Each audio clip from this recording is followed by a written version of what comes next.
अस्सलाम वालेकुम and hi to everyone. आज हम CC 3.1 चैप्टर 12 के पेज 11 में मिग मैग वेल्डिंग प्रोसेस के हवाले से इस चैप्टर में जो भी स्टडी किया है, जो पढ़ा है हमने, तो इसका आज एक तरफ से एग्ज़ाम है। तो देखते हैं कि हमने कितना इसको गौर से सुना, पढ़ा और देखा है। तो यहाँ पे इसकी जो एक्सरसाइज है, इसका जो सेक्शन 12 में, तो complete the basic equipment requirement for the MIG MAG welding process. तो मिग मैग वेल्डिंग प्रोसेस में इसके जो बाकी के जो इक्विपमेंट हैं, यहाँ पे वो कह रहे हैं कि इसको कंप्लीट करें। तो ये सारे तकरीबन जितने भी ऑटोमेटेड वेल्डिंग प्रोसेस हैं, इसके जो इक्विपमेंट हैं, इसमें जो रिक्वायरमेंट होती है वो तकरीबन सेम ही है। और इनको याद करने की ज़रूरत नहीं है, लेकिन हाँ, इसमें अगर थोड़ा बहुत मॉडिफिकेशन है, जैसे इसमें इंडक्टेंस है और इस तरह की दूसरी चीज़ें हैं, तो उनको जो है वो गौर करने की ज़रूरत है। तो सबसे पहले नंबर एक में ट्रांसफार्मर रेक्टिफायर है। इसमें कांस्टेंट वोल्टेज टाइप इस्तेमाल होते हैं। तो मिग मैग और सब मैरिज आर्क वेल्डिंग प्रोसेस में जो इसकी जो आर्क करेक्टरिस्टिक है, इसके जो पावर सोर्स है, वो कांस्टेंट वोल्टेज टाइप इस्तेमाल होती हैं। और अगर हम manual metal arc welding process या टिग वेल्डिंग प्रोसेस की बात करें, तो उस प्रोसेस में कांस्टेंट एम्परेज टाइप इस्तेमाल होते हैं। तो नंबर टू में यहाँ पे power and power turn cable है। ये टू केबल्स होती हैं जो हम जो वेल्डिंग जो रेक्टिफायर है या ट्रांसफार्मर है या इन्वर्टर है, उस पर जो है वो प्लेस करते हैं, एक नेगेटिव पोल पे और दूसरी पॉजिटिव पोल पे। तो दोनों केबल डिपेंड करता है कि हम कौन सा मेटल्स और कौन सा इलेक्ट्रोड इस्तेमाल कर रहे हैं, या फिर अगर क्लैडिंग है या सर्फसिंग है, तो उनके मुताबिक उनकी जो पोलैरिटी है वो चेंज करते हैं। तो नंबर थ्री में inert and active shielded gas है। तो यहाँ पे अगर हम मिग वेल्डिंग प्रोसेस में बात करें तो उसमें आर्गन और हीलियम है। और इसके अलावा अगर हम मैग वेल्डिंग प्रोसेस में बात करें, जिसका मेटल एक्टिव गैस है, तो उसमें एक्टिव गैसेस इस्तेमाल होती हैं। तो इनर्ट में आर्गन और हीलियम है, और ये न्यूट्रल गैसेस होती है, ये हीट करने से फैलती नहीं है। और अगर हम मैग वेल्डिंग प्रोसेस जिसमें एक्टिव गैसेस हैं, तो उसमें बात करें, तो वो गर्म करने से फैल जाती हैं, मतलब वो जो है एक्टिव गैसें हैं। तो नंबर फोर में यहाँ पे गैस हाउस फ्लोमीटर है, इसका जो गैस रेगुलेटर। तो नंबर फाइव में यहाँ पे जो मिग टार्च है, हाउस असेंबली, डिफ्यूज़र्स और कॉन्टैक्टिव। तो इसके अलावा नंबर सिक्स में यहाँ पे अलावा wires and correct driver rolls हैं, wire and correct drive rolls. तो उसके अलावा नंबर सिक्स में इसका जो है वो wire and correct driver rolls हैं। तो नंबर सेवन में यहाँ पे वायर करेक्ट स्पेसिफिकेशन और उसका जो डायामीटर है। तो जो फिलो वायर है, उसका जो डायामीटर है वो लीनियर के हिसाब से उसके डायामीटर के मुताबिक उसमें परफेक्ट होना चाहिए। और इसके अलावा जो उसकी स्पेसिफिकेशन है, जिस मटेरियल पे हम काम कर रहे हैं, उसी के मुताबिक होना चाहिए। तो नंबर एट यहाँ पे correct visors glass, safety clothing, extraction system. और इसके अलावा जो वेल्डिंग हेलमेट है, जिसको हम वाइज़र भी कहते हैं, ये अच्छी कंडीशन में होना चाहिए। और इसके अलावा जो ग्लास है जिससे हम वेल्डिंग कर रहे होते हैं, उसकी जो शेडर डिवाइज़र है, उसकी जो रेटिंग है वो एम्पेयर के मुताबिक जो है वो परफेक्ट होनी चाहिए।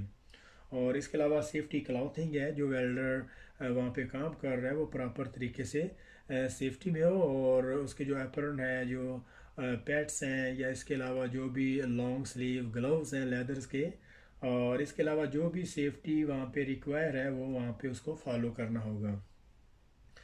तो इसके अलावा एक्सट्रैक्शन सिस्टम। तो एक्सट्रैक्शन सिस्टम में जिस एरिया पे वेल्डिंग हो रही है, वहाँ से अच्छे तरीके से उसकी जो फ्यूम्स हैं, वेल्डिंग के जो फ्यूम बन रहे हैं, उनको अच्छे तरीके से वहाँ से एक्सट्रैक्ट करना है, उसको रिमूव करना है। तो तो नंबर टू में यहाँ पे list 11 further parameter inspection point of the MIG MAG welding process.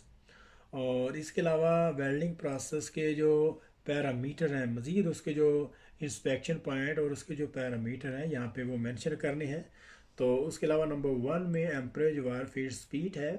और इसके अलावा नंबर टू में इसका जो है वो नंबर एक में एम्परेज वायर फीड स्पीड है।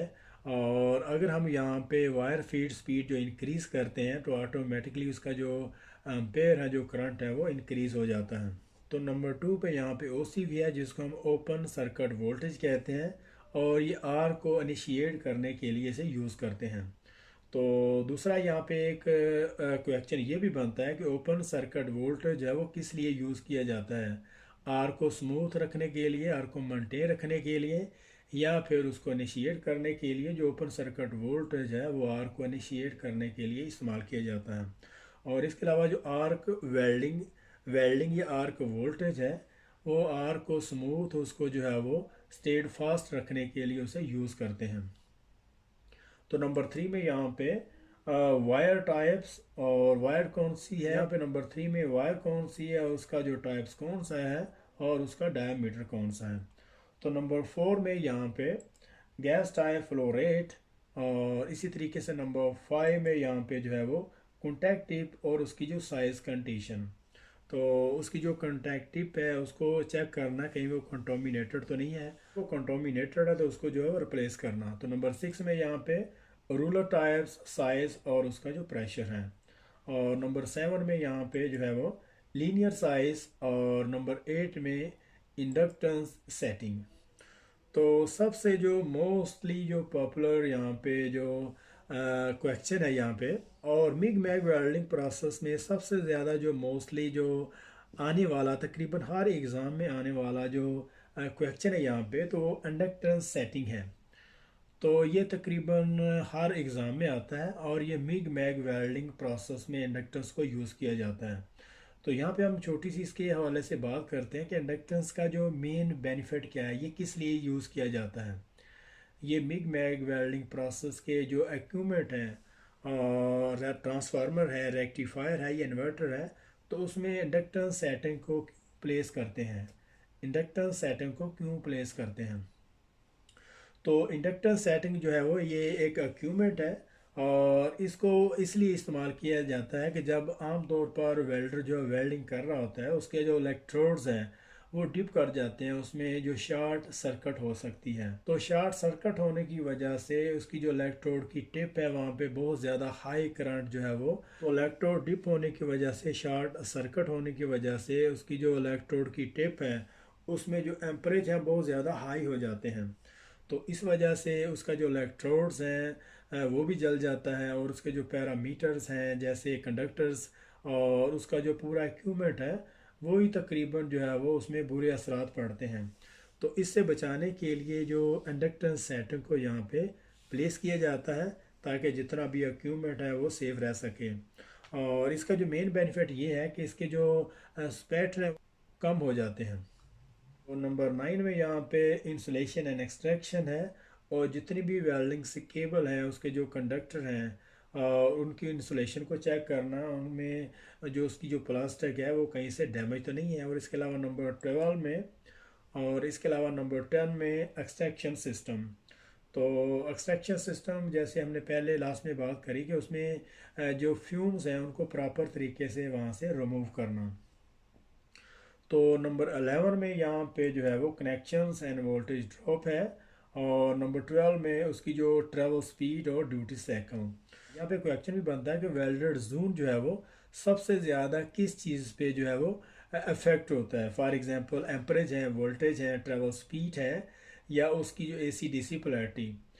तो यहाँ पे इसका जो आंसर होगा वो ट्रेवल स्पीड होगा, क्योंकि अगर हम एम्परेज कम भी इस्तेमाल कर रहे हैं तो अगर हमारी ट्रैवल स्पीड अगर तेज़ है, या फिर अकॉर्डिंगली उसी के जो ट्रैवल स्पीड के मुताबिक अगर हम उसे यूज़ कर रहे हैं, तो मेटल की प्रॉपर्टी पे इतना इफेक्ट नहीं होगा। और लेकिन अगर हम ट्रैवल स्पीड ही बहुत ज़्यादा, अगर हमारे एम्परेज लो भी हैं और अगर हम वहाँ पे ट्रैवल स्पीड बहुत ज़्यादा स्लो इस्तेमाल हो रहे हैं, तो उससे जो मेटल जो बहुत ज़्यादा हीट होगा, उसकी हीट इनपुट जो है वो बहुत ज़्यादा इंक्रीज़ होगी, और इसी से जो वेल्ड का जोन है और उसका जो हीट अफेक्टेड एरिया है वो बहुत ज़्यादा इफेक्ट होता है। तो मतलब बहुत सारे अगर एलिमेंट हैं तो उसमें मोस्टली जो इसका जो इफेक्ट है वो ट्रैवल स्पीड से पड़ता है। तो इसकी जो ट्रैवल स्पीड है उसको मेंटेन रखना है कि मेटल की जो प्रॉपर्टी है, जो मटेरियल है, और उसके अलावा उसका जो वेल्डेड जोन है जिस पे हम वेल्डिंग कर रहे हैं जिस एरिया में, वो बहुत ज़्यादा मुतासर ना हो। तो नंबर 3 में list 3 further typical imperfection that may be found in MIG MAG welding में यहाँ पर। तो मिग मैग वेल्डिंग प्रोसेस में इसकी जो मज़ीद इम्परफेक्शन है, जो उसमें फॉल्ट हैं, वो यहाँ पे मेंशन करने हैं। तो उसमें नंबर 1 में सिलिका इंक्लूजन है। ये आमतौर पर सिलिका जो है वो रेत है, जो सैंड है उसको कहते हैं। ये आमतौर पर वेल्डिंग करने के दौरान जो है वो इंक्लूजन हो सकती है, और ये सिलिका इंक्लूजन जो है मिग मैग वेल्डिंग प्रोसेस में ही आती है। तो नंबर 2 में यहाँ पे लैक ऑफ फ्यूजन है, और ये ख़ास कर उस वक्त आती है जब हम डिप ट्रांसफ़र यूज़ कर रहे होते हैं और थिकर प्लेट को जब हम वर्टिकल डाउन में वेल्ड कर रहे होते हैं। तो थिकर प्लेट को जब हम वर्टिकल डाउन में वेल्ड करते हैं तो उस वक्त लैक ऑफ फ्यूजन आने के चांसेस होते हैं। तो नंबर 3 में यहाँ पे सरफेस पोरोसिटी है, और ये आमतौर पर साइड पे वेल्डिंग करते हो। ये आमतौर पर जब हम साइड पे वेल्डिंग करते हैं पे जो विंड्स हैं उसकी वजह से जो पोरोसिटी आने के चांसेस होते हैं। और इसके अलावा अगर कहीं से जो गैस है, शील्डिंग गैस है, वो लॉस हो रही है हाउस पाइप से, जो अगर रेगुलेटर लीक है, अगर जैसे टॉर्च हेड असेंबली है, और इसके अलावा अगर टॉर्च हेड असेंबली है, गैस है वो लीक हो रही है, तो वहाँ से भी है पोरोसिटी आ सकती है। तो नंबर 4 में यहाँ पे बर्न थ्रू है। तो मिग मैग वेल्डिंग प्रोसेस में बर्न थ्रू आमतौर पर इस वजह से आता है कि जब हम हाई ट्रांसफ़र, जैसे स्प्रे ट्रांसफ़र है, उसमें एम्परेज और वोल्टेज बहुत ज़्यादा हाई एम्परेज इस्तेमाल होते हैं। तो स्प्रे ट्रांसफ़र में जब हम जो है वो थिन शीट या हल्की और पतली शीट को जब हम वेल्ड करते हैं तो उस वक्त जो है वो बर्न थ्रू हो सकते हैं। तो नंबर 4 में list 2 further advantage and disadvantage of the MIG MAG welding process. तो मिग मैग वेल्डिंग प्रोसेस के जो एडवांटेज है और डिसएडवांटेज जो है वो यहाँ पे इसको जो है वो फिल करेंगे। तो नंबर 1 में इसकी जो हाई प्रोडक्टिविटी है, इसका जो ऑपरेटिंग फैक्टर है वो बहुत ज़्यादा हाई होता है, क्योंकि इसमें जो कंटिन्यू फिलर वायर जो है वो लीनियर से होती हुई जो है वो वेल्ड पूल में ट्रांसफ़र होती है। तो इसकी कंटिन्यू फिलर वायर का इलेक्ट्रोड्स है उसको बार बार चेंज नहीं करना पड़ता, जैसे हम manual metal arc welding process में करते हैं। और इसके अलावा नंबर 2 में इसकी जो इजी ऑटोमेटेड है, ये बहुत ज़्यादा आसानी से सेट होने वाला वेल्डिंग प्रोसेस है। और इसके अलावा इसका जो कंटिन्यू इलेक्ट्रोड्स हैं, इसकी जो फिलर वायर है वो कंटिन्यू जो है वो डिपॉजिट होती है, और इसकी हाई प्रोडक्टिविटी है और इजी ऑटोमेटेड है, और कंटिन्यू इलेक्ट्रोड्स इसमें जो है वो ऑपरेट होता है। तो इसके अलावा काफ़ी सारे दूसरे भी इसके एडवांटेज है जो उन्होंने पीछे लास्ट में दिए हुए थे, यहाँ पे सिर्फ 2 को यहाँ पे मेंशन करने की ज़रूरत है। तो इसके अलावा इसके जो डिसएडवांटेज है, जैसे लैक ऑफ फ्यूजन है, वो डिप ट्रांसफ़र में आता है, और जब हम थिकर प्लेट को वर्टिकल डाउन में वेल्ड करते हैं ख़ासकर, तो उस वक्त इसके आने के चांसेस हैं। तो नंबर 2 में यहाँ पे लैक ऑफ फ्यूजन के अलावा स्मॉल रेंज है इसकी, और इसकी जो फिलर वायर की जो रेंज है वो बहुत ज़्यादा कम है, स्मॉल है, क्योंकि इसकी जो फिलर वायर में जब इसको कास्टिंग किया जाता है तो जो फ्लक्स हैं वो ऐड तो नहीं होते, तो इसको इनिशियल कास्टिंग के दौरान ही इसको जो है वो हाई प्योरिटी और इसको जो है वो क्लीन और रिफाइन किया जाता है। तो इसी तरीके से नंबर 3 में protection for the site work, और जब हम साइट पे काम कर रहे होते हैं उस वक्त इसको जो प्रोटेक्शन की ज़रूरत होती है। तो यहाँ पे हमारा 12.11 यहाँ पे ख़त्म हो रहा है। तो मिलते हैं नेक्स्ट चैप्टर 13 में, और तब तक के लिए अल्लाह हाफिज़।